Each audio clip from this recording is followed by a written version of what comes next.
श्री स्वामी समर्थ. जय जय स्वामी समर्थ. माझ्या चॅनलमध्ये तुमचं सगळ्यांचं मनापासून खूप खूप स्वागत. चला तर मग आज आपला विषय आहे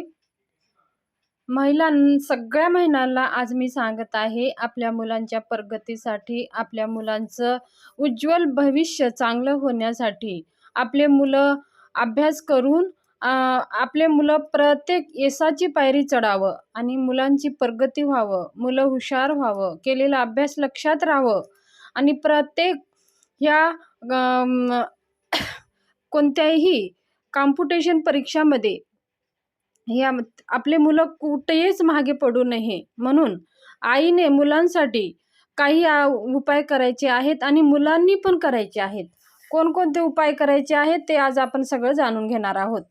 आपल्या मुलांची प्रगती व्हावी म्हणून म्हणजे आपले मुलं जर आता त्यांची करिअर झाला असेल, त्यांनी जॉबसाठी ट्राय करत असेल तरी पण त्यांच्यासाठी पण करायचं आहे आणि आपले मुलं शिकत आहेत, अजून छोटे आहेत, शिकत आहेत आणि त्यांच्या जीवनामध्ये कोणतेही अडथळे येऊ नये म्हणून आईनेही हे उपाय छोटे छोटे उपाय आपल्याला करायचे आहेत. बघा काय करायचं. काय आपल्याला एक चपाती घ्यायचं आहे आणि गूळ घ्यायचा आहे. आपले कुठं झाडे झुडपे असेल तर माकडं असतात, माकडांना ते खाऊ घालायचं आहे आणि त्याचबरोबर थोडीशी डाळ भिजवायची आहे. हरभऱ्याची डाळ भिजवायची आहे. संध्याकाळी डाळ थोडीशी वल्ली करून दुसऱ्या दिवशी त्याला पाणी काढून टाकायचं आहे आणि ते सुद्धा आपल्याला माकडाला खाऊ घालायचं आहे. दोन्हीपैकी तुम्ही कोणतं एक करू शकता. थोडं गूळ घ्यायचं आहे आणि डाळ घ्यायची आहे किंवा चपाती घेऊ शकता किंवा चपाती गूळ घेऊ शकता किंवा डाळ आणि गूळ घेऊ शकता. आता काय करायचं आहे, हे आपल्याला दर मंगळवारी हे माकडांना खाऊ घालायचं आहे. समजा आता आपल्या जवळपास माकडं जर नसेल तर मग काय करावं, तर आपण आपल्या जे तिचं पक्षी आहेत त्यांना खाईल तसं त्या जाग्यावरती ते ठेवून द्यायचं आहे, ते पक्षी खाईल. आणि त्याचबरोबर दुसरा उपाय म्हणजे आपले मुलं खूप हट्टीपणा करतात, त्यांना नजरदोष लागलेला आहे, त्यांची कुंडलीमध्ये राहूचं दोष खूप आहे. त्यांच्या राहूच्या दोषामुळे त्यांच्या जीवनामध्ये खूप काही अडथळे येतात. तर अशा वेळेस आपल्याला एक गाईचं पावशेर कच्चं दूध घ्यायचं आहे आणि एका भांड्यात आपल्याला काढून घ्यायचं आहे आणि ते दूध एका भांड्यामध्ये काढल्याच्या नंतर आपल्या मुलांच्या डावीकडून उजवीकडे असं 7 वेळेस फिरून घ्यायचं आहे, उतरून घ्यायचं आहे आणि एका मातीच्या भांड्यामध्ये ते दूध ओतायचं आहे. 7 वेळेस फिरून घेतल्यानंतर ते मातीच्या भांड्यात ओतल्यानंतर ते दूध आपल्या घरच्या बाहेर जायचं आहे आणि काळे कुत्रं जर असेल तर ते काळे कुत्रंला ते दूध प्यायला द्यायचं आहे. समजा आता काळे नसेल तर दुसऱ्या कोणते कुत्रं भेटत असेल त्यांना तुम्ही ते दूध प्यायला द्यायचं आहे आणि हे आपल्याला मातीच्या भांड्यातच द्यायचं आहे आणि फिरवताना आपल्याला आपल्या घरच्या कोणतेही भांडे तुम्ही घेऊ शकता. एखादी तांब्या घेऊ शकता किंवा वाटी घेऊ शकता. ते पावशेर त्याच्यात दूध मावेल अशा प्रकारे ते भांडं आपण घ्यायचं आहे. मग हे आपल्याला 7 शनिवार करायचे आहेत. आणि तसेच अजून जर आपल्या मुलांची प्रगती व्हावं, मुलं बुद्धिमान व्हावं, मुलांची तेज बुद्धी व्हावं म्हणून जर आपण आईने 3 तुळशीचे पत्र तोडायचे आहेत. 3 तुळशीचे पत्र तोडून आणि हे उपाय आपल्याला 40 दिवस लगातार करायचा आहे. दररोज 3 पत्ते तोडायचे आहेत आणि भगवान विष्णूच्या डोक्यावरती ते पत्ते ठेवायचं आहे. अगोदर ठेवण्याच्या आधी आपल्या हातात ते पत्ते घ्यायचे आहेत आणि भगवान विष्णूला स्मरण करायचं आहे आणि आपली इच्छा सांगायची आहे. भगवान बालकृष्ण आपल्या घरामध्ये मूर्ती असतेच.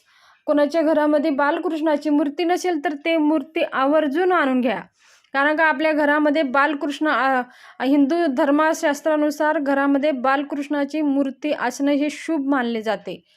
म्हणून आपल्या घरामध्ये देवघरामध्ये बालकृष्णाची मूर्ती असणे आवश्यक आहे. जर नसेल तर तुम्ही ते घेऊन या.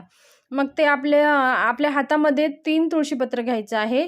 भगवंताला विनंती करायचं आहे, जसं तुम्ही यशोदा मैयाला कसं तुम्ही किती हुशार होता, किती चंचल बुद्धी होती, तुम्ही किती बुद्धिमान होता, त्याच्यातली थोडंसं माझ्या मुलांना बुद्धी द्या.